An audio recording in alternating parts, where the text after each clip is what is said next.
બે હાથ ઊંચા કરીને ટાઈટ. જય ભીમ, જય ભીમ.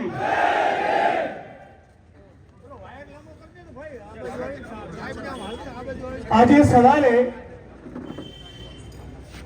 મને એક સપનું આવ્યું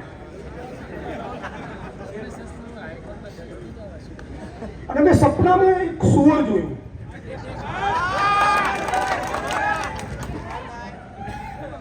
આપણી ઓસરીમાં ઘરના વરંડામાં પણ ક્યારેક કૂતરા બિલાડા આવી જતા.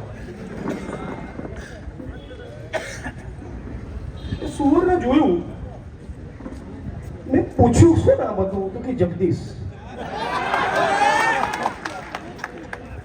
જા તોડી લે, આવતો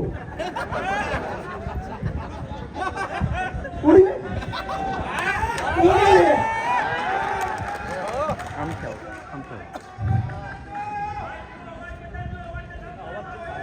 આવશે આવશે મારા વાલા આવશે. મારો તો ઇંગ્લિશ બી આવશે, અવાજ પહોંચે જ છે. તો સપનામાં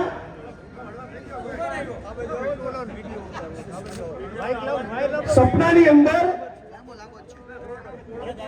એ જે ભૂંડ આવ્યું ને, એ ભૂંડનું નામ હતું જગદીશ ભૂંડ.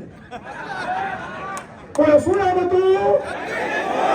બોલો શું નામ હતું? બોલો શું નામ હતું? મેં કીધું લે ભૂંડ, તું શું ધંધા કરે છે? એટલે બીજું ભૂંડ બોલ્યું, ભાઈ આ એટલું બધું વિકૃત ભૂંડ છે. સપનું છે ભાઈ, હું કોઈ વ્યક્તિની વાત કરતો. તું કોની વાત કરું છું? હું કોની વાત કરું છું ભાઈ? હું કયા પ્રાણીની વાત કરું છું? બહુ સરસ. મકવાણા બેન કાયદાના જાણકાર છે. કોઈ કાચો પાકો વકીલ તો રહેલો છે. આમાં કોઈ ભારતીય ન્યાય સંહિતાની કલમ એટ્રેક્ટ થતી, કેમ કે હું કોની વાત કરું છું? આ જગદીશ ભૂંડ વિશે બીજા ભૂંડે કીધું, મનીષભાઈ કામ બહુ વિકૃત છે. મેં તું કેમ? તો આ ભૂંડને અધિકારી હોવાનો વહેમ છે. હવે છે પૂંજીપતિ, બિલ્ડરો, બુટલેગરોનો તળિયા ચાટુ દલાલ. કોણ છે? પૂંજીપતિ, બિલ્ડરો, બુટલેગરોનો તળિયા ચાટુ દલાલ છે. પણ વેમ છે એને સાહેબ હોવાનો. અને કેવી વિકૃત હરકત કરે છે? મને મળેલી માહિતી પ્રમાણે, અને હવે જે તમને માહિતી આપું છું એ માહિતી જિંદગીનો પહેલો ફોન કરી ગુજરાતના ગૃહમંત્રી હર્ષ સંઘવીને આપી છે. હવે તમને જે માહિતી આપવાનો છું એ માહિતી રૂબરૂ ગુજરાતની વિધાનસભાના અધ્યક્ષ માનનીય શંકરભાઈ ચૌધરીને આપી છે. હવે જે તમને માહિતી આપવાનો છું એ માહિતી આજે સવારે અમદાવાદથી રાજકોટ આવતા રસ્તામાં રાજ્યના પોલીસ વડા મિસ્ટર રાવને આપી છે, રાજકોટના પોલીસ કમિશનરને આપી છે. અને ડીડી વાળું પ્રકરણ બન્યા પછી, એટલે કે આપણા આત્મસન્માનનું પ્રકરણ બન્યા પછી ગુજરાતના મુખ્યમંત્રીને પણ રૂબરૂ જઈને કહી આવ્યો છું કે આ ભૂંડ, આ જગદીશ ભૂંડ એ તપાસના કામે બે આરોપીઓને પકડી લાવી એકબીજા સાથે મુખ મૈથુન કરાવે એવી ફરિયાદો મને મળી છે.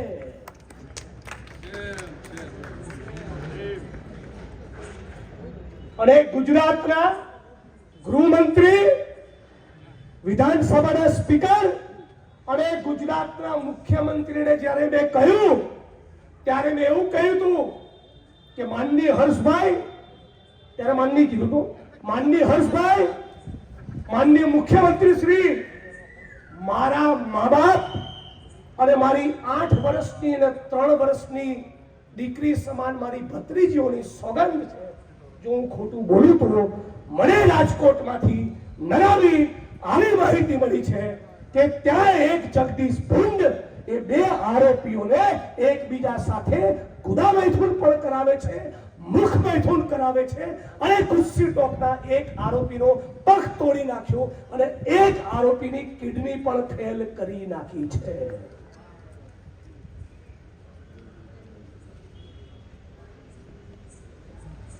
અને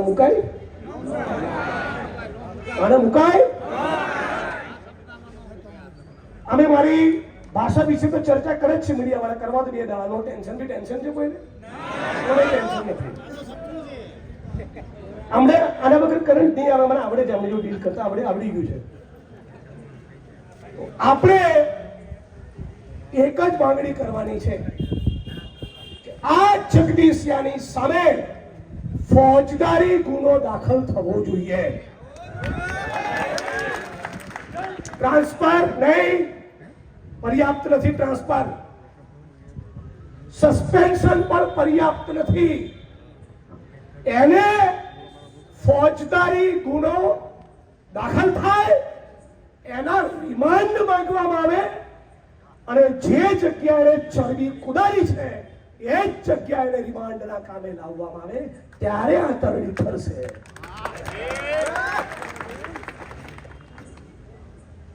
આ શેની ચરબી છે તમને? અને બંધ ચેમ્બરમાં તો ડીડી ભાઈને તમે 2-4 વાક્યો સંભળાવી દીધા, અપમાનિત કરી દીધા. તારી માનું દૂધ પીધું હોય તો તારીખ નક્કી કર, સમય નક્કી કર. ચાલ તારી ચેમ્બરમાં હું આવું છું. ચાલ તારા સાહેબના છોડા કાઢું છું. તું કયા ખેતરી લીધી છે? ફરીથી બોલો.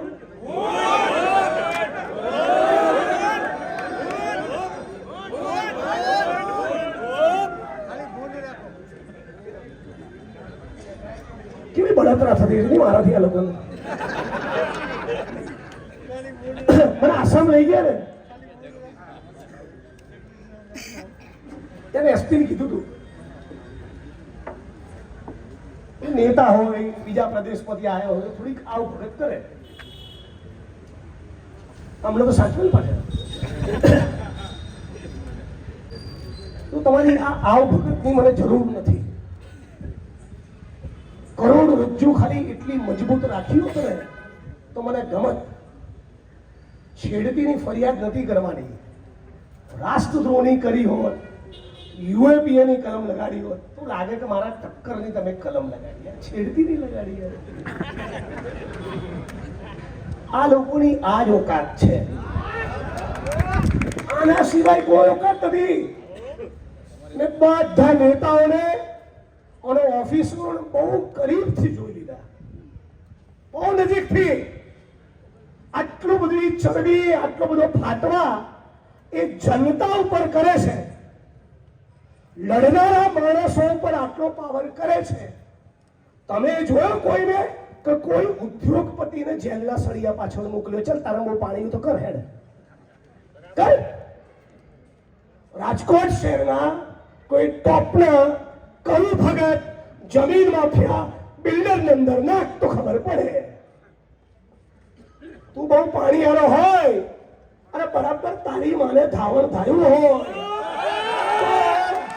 સત્તાધારી પાર્ટીના એક MP, MLA, મંત્રી હવે કરને ફાયા અને મારી પાર્ટી વાળો કોઈ હોય તેને પાડી દે તો હું તને સેલ્યુટ કરીશ. તારામાં પાણી નથી.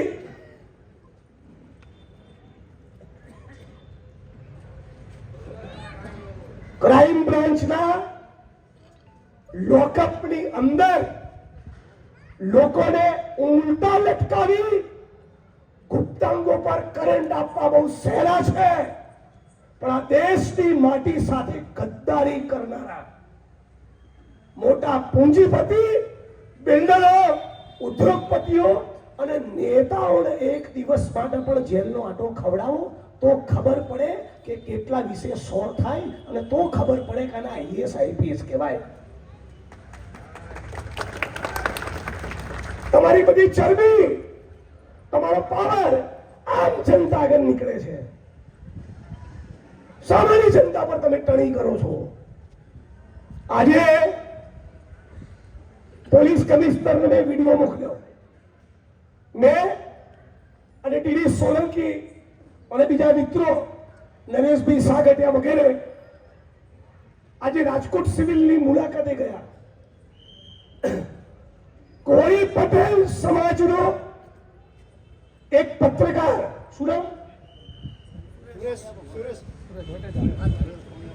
કોળી પટેલ સમાજના પત્રકાર સુરેશભાઈ, એમનો વિડીયો લીધો છે મેં. અને એમણે શું કીધું? એમણે એવું કીધું કે કોઈક બિલ્ડરના ઇશારે મારી ઉપર 151 કરી ડીસીપી જગદીશ પાંગરવાએ 4 કલાક ઉલટો લટકાવી મને ગુપ્તાંગો ઉપર દંડા માર્યા અને મારા ગુદા ભાગમાં સંડાસ કરવાની જગ્યાએ પિચકારી મારી અંદર પેટ્રોલ ઘુસાડવાની કોશિશ કરી. આનો પટ્ટો સદા સદા કાળ માટે ઉતરી જવો જોઈએ, સદા કાળ માટે.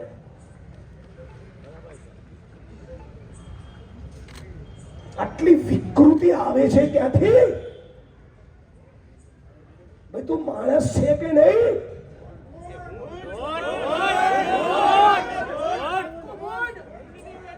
અને માનનીય મુખ્યમંત્રીને, માનનીય ગૃહમંત્રીને, રાજ્યના પોલીસ વડાને અને રાજકોટ શહેરના કમિશનરને આ જ શબ્દોમાં મેં કીધું છે. બધાને વિડીયો પર ફોરવર્ડ કર્યો કે જુઓ, આ અમારો બહુજન કોળી પટેલ સમાજનો દીકરો, કોળી પટેલ સમાજનો પત્રકાર તમારા ડીસીપીના કેવા આતંકનો ભોગ બન્યો છે કે એના ગુદા માર્ગમાં પેટ્રોલ ભરવાની કોશિશ કરી. નાલાયકો, સારાઓ મરી જાઓ. ભૂલની પેદાશ.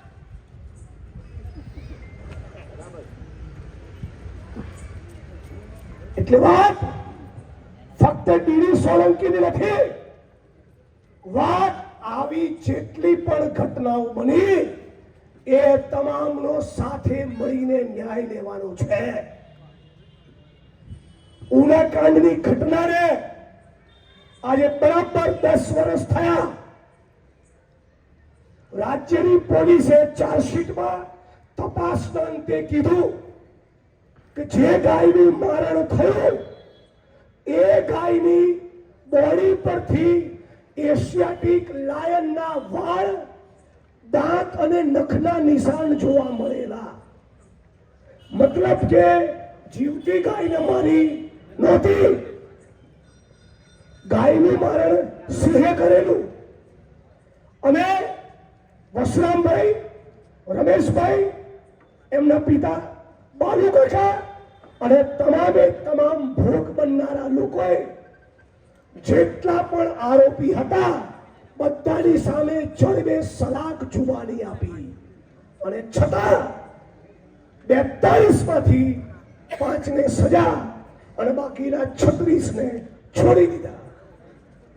તો આપણે પીડિત પરિવારો વતી હાઈકોર્ટમાં જવાના, પણ માગણી સરકારની સમક્ષ એ મૂકવી છે. અને એ માગણી બરાબર આટલા વાગે ગઈકાલે સ્ટેટ મોનિટરિંગની મીટિંગ હતી માનનીય મુખ્યમંત્રીની અધ્યક્ષતામાં. ત્યાં બધાની વચ્ચે મેં કીધું છે કે તમે અપીલમાં જાઓ. સરકાર આ ચુકાદાને હાઈકોર્ટમાં પડકારે, અમે તો પડકારીશું જ. અને ગુજરાત હાઈકોર્ટના જે બેસ્ટ ક્રિમિનલ લોયર હોય એ પીડિત પરિવારો માટે તમે હાયર કરો અને રાજ્યની સરકાર એની ફી ચૂકવે. અને 1 વર્ષની અંદર થાનગઢ દલિત હત્યાકાંડનો કેસની ટ્રાયલ પણ પૂરી થવી જોઈએ. લાંબુ નથી કહેતો, એક જ વાત કહું છું, સભ્ય બન્યો એ દિવસે જ ભૂલી ગયો તો ધારાસભ્ય છું. એ દિવસે જ હું આજીવન આંદોલનકારી છું. અને બહુ દુઃખ સાથે કહેવું પડે છે કે અનામતની સીટ પરથી ચૂંટાયેલા બીજા ધારાસભ્યોના મત વિસ્તારમાં જઈને મારે એફઆઈઆર કરાવવી પડે છે એમની વિધાનસભાઓમાં. એટલે આમને પણ જરા ટંટોળો દરેક રાજકીય પક્ષવાળાને, મારી પાર્ટી વાળા હોય તોય લપેટો, નો ટેન્શન. આ જાહેર વાત બોલું છું, જીરો ટેન્શન. પણ નક્કી કરો કે ડીડી સોલંકી સાથે અને રાજકોટના સૌરાષ્ટ્રના દલિત અગ્રણીઓ, યુવાનો, કર્મશીલો સાથે જે બદતમીજી આ બાંગરવાએ કરી એની ઉપર એફઆઈઆર ના થાય ત્યાં સુધી એને મૂકવાનો થતો નથી.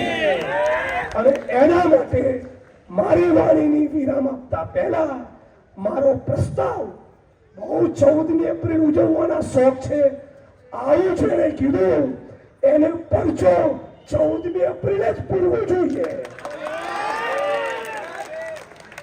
આખું સૌરાષ્ટ્ર, અમદાવાદના મનીષભાઈ આપણા કાર્યક્રમ કેન્સલ. આખું સૌરાષ્ટ્ર સવારે 10:30 સુધી ઉજવણી કરી, સેલિબ્રેશન કરી, પુષ્પમાળા બાબા સાહેબને પહેરાઈને પહોંચો 4ના ટકોરે રાજકોટ પોલીસ કમિશનરની કચેરીએ. એક જ માંગણી કે બાંગરવું જેલ ભેગું થવું જોઈએ. આને જેલમાં નાખવાથી ઓછું કઈ ખપે નહીં. બીજી તો મારી સમક્ષ નાની ફરિયાદો થઈ છે, પણ કોઈ પટેલ સમાજના આપણા ભાઈએ મને પોતે આજે રાજકોટની સિવિલના હોસ્પિટલના બિછાનેથી કીધું કે જિગ્નેશભાઈ મારો પગ તોડી નાખ્યો, મારા ગુપ્તાંગમાં દંડા માર્યા અને મારા ગુદા માર્ગમાં પેટ્રોલ ઘુસાડવાની 2 વખત કોશિશ કરી છે. આ માણસને ના છોડાય, આ માણસને ના છોડાય. જો આ માણસમાં આપણે માનતા હોઈએ તો, જો સંવિધાનમાં માનતા હોઈએ તો આપણા બધાનું કર્તવ્ય છે આવા એક માણસને એની ચરબી ઉતારશો તો મારો અનુભવ એવી કહે છે બીજા 10 લાઈન ભરાઈ જશે. અને છેલ્લે એક જ વસ્તુ કહું કે વર્ષે આપણે 50 મુદ્દા પર ના લડો. આપણી શક્તિ, આપણી મર્યાદા આપણે બધા જાણીએ છીએ. 5 મુદ્દે લડીએ પણ તોડી નાખીએ, અમને 5 મુદ્દે લડીએ પણ એમાં રિઝલ્ટ લાવો.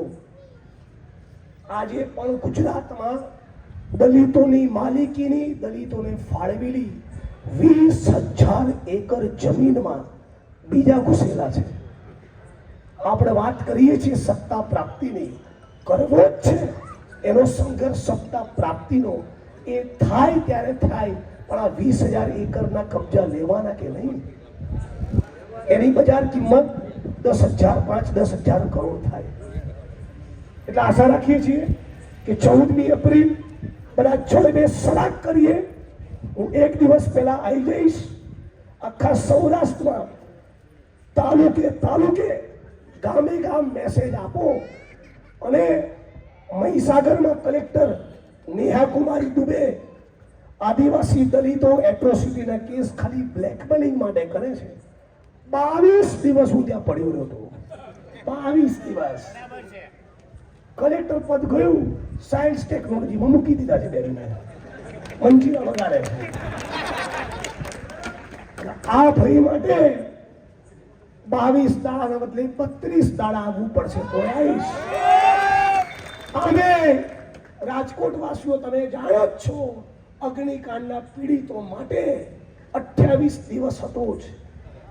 અને ગરમી મને લાગતી નથી. બોલાવો તમે તારા એપ્રિલ ને મેના મહિનામાં આવીશ. પણ આને છોડવાનો થતો નથી. મિત્રો, वीडियो उनको पहुंचवा देना. કાલે બધા પત્રકારોને દેવદાનથી બોલાવી 1.5 કલાક નાસ્તો કરાયો છે કે જિગ્નેશભાઈને કવર કરવા ના જતા. અલ્યા છૂછા, હું કેરળમાં જઈને પ્રેસ કોન્ફરન્સ કરું તોય કવર થાય છે, કાશ્મીરમાં કરું તોય કવર થાય છે, અને દિલ્હીની પ્રેસ કોન્ફરન્સ હજી બાકી છે. જોઉં છું કોણ નથી લખતું. જય ભીમ. અને ડીડીભાઈ, આ તમારો પ્રશ્ન છે જ નહીં, હવે આ આપણો પ્રશ્ન છે. હવે તમે આરામ કરો, તમે આ આંદોલનમાં યોગદાન આપો, આપણે ઉપાડી લેવાનું છે.